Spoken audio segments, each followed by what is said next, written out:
toi. La satisfaction sexuelle dans le mariage est une dette. Et il y a des hommes ici, vous avez des dettes. Des dettes d'1 mois, des dettes de 2 mois, des dettes de 3 mois. D'autres, vous avez des dettes d'1 année. C'est pourquoi ta femme est tout en colère. Comme quelqu'un qui lui a pas payé la dette. Tu vois, quand quelqu'un vient auprès de toi te demander la dette, tu vas me payer la dette. Tu vois comment ils sont nerveux. C'est pourquoi ta femme est nerveuse comme ça. Elle te répond mal, elle parle mal, elle met trop de piment, trop de sel. Toi, tu dis, c'est quoi? Tu as la dette, papa, tu as la dette.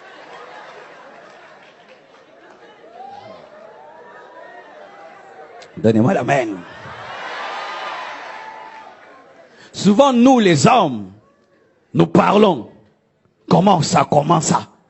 Mais les femmes, surtout en Afrique, en Europe, elles parlent. Mais en Afrique, surtout à l'église, une femme insatisfaite a peur de dire à son mari, je ne suis pas satisfaite. Et beaucoup meurent dans leur cœur. Et beaucoup même feignent l'orgasme, font semblant de connaître l'orgasme. Et quand le mari lui dit, c'était comment? Oh, c'était bien. Mais dans ce cas,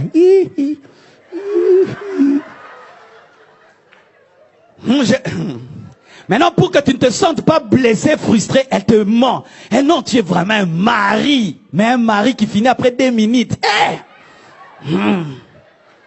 Car beaucoup d'hommes, vous avez des problèmes d'éjaculation précoce.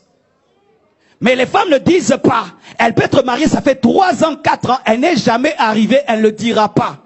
C'est pourquoi l'église, les pasteurs, nous parlons trop aux femmes, nous ne parlons pas beaucoup aux hommes de ces choses-là. Alors que c'est l'un des plus grands problèmes dans les couples. C'est ce problème-là. C'est ce problème-là. C'est pas un problème de démons. C'est un problème d'arrivée.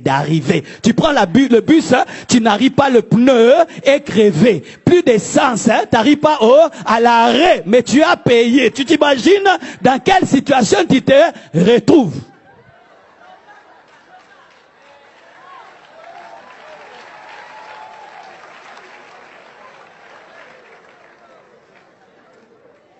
C'est pourquoi un homme doit bien manger.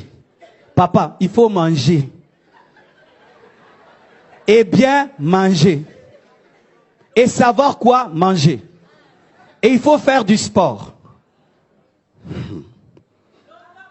Et si tu as un problème dans ce domaine-là, aie l'humilité de voir un autre homme lui dire tu fais comment. Et voir même des médecins.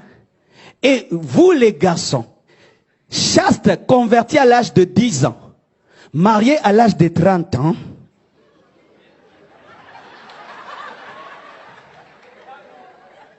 vous devez avoir l'humilité d'aller voir des papas de l'église et leur dire, je vais me marier, je sais prier, je peux gêner, mais là-bas, vraiment, c'est comme conduire un avion. Et on t'enseigne. Mais le problème, nous avons tellement de honte dans ce niveau-là. Et nous bénissons beaucoup de mariages ici. Mais ces jeunes ne reviennent pas nous dire, surtout les filles, ne reviennent pas nous dire ce qui s'est passé ce jour-là.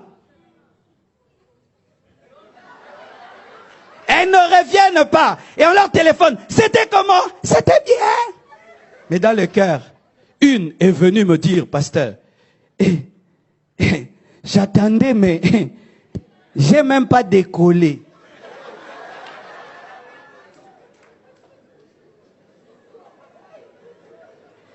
Un homme doit donner ça à la femme. Un homme doit donner ça. Si tu ne donnes pas ça, tu as une dette. Plus qu'une dette d'1 million de dollars. C'est pourquoi ta femme est en colère, elle te répond mal, et tout. Mais comme c'est une Africaine, elle ne peut pas te dire parce qu'elle ne veut pas te blesser. Elle te répond, et toi tu commences, maintenant ma femme, les démons attaquent ma femme, ma femme vraiment est très attaquée. C'est toi l'attaque, tu l'attaques. Et maintenant quand tu viens vers elle, elle ne veut pas. Oh, ma femme ne veut plus. Mais parce que, même si elle veut, tu feras rien.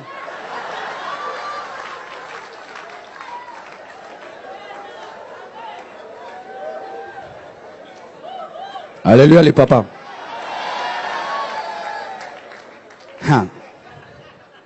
Un homme peut te parler de tout. De son business qui ne marche pas. Il peut te parler de tout. Des affaires qui ne marchent pas. Mais venir te dire qu'il n'arrive pas à être un homme avec sa femme. Ah, les hommes ne le font pas. Et les hommes dans leur orgueil, ils meurent en secret. Ils meurent en secret.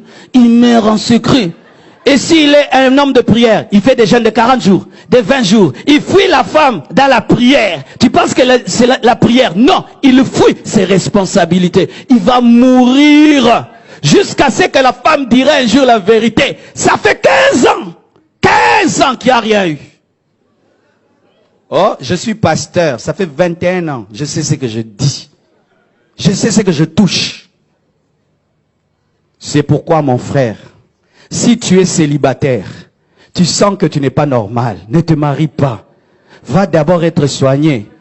Parce que l'homme, même s'il n'est pas marié, il sait s'il est vivant ou mort. Comme nous, en Christ, il n'y a pas dans les fiançailles, on ne vérifie pas. Les païens vérifient. Amen. Hein? Une fille païenne va vérifier. Mais nos sœurs en Christ ne peuvent pas vérifier. Et beaucoup d'hommes dans l'église, vous savez que vous êtes impuissants, mais vous vous mariez quand même. C'est de la méchanceté. Et vous comptez sur la virginité de la fille. Comme vous ferez rien et nous ne faisons rien en Christ, vous cachez ce grand secret et c'est dans le mariage que la femme découvre. Et puis, mais toi tu étais comme ça. Mais tu m'avais jamais demandé. Ça, il fallait que je te demande.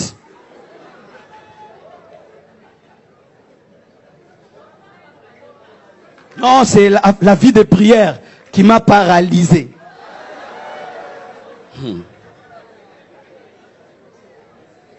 Jésus donne la joie à l'Église.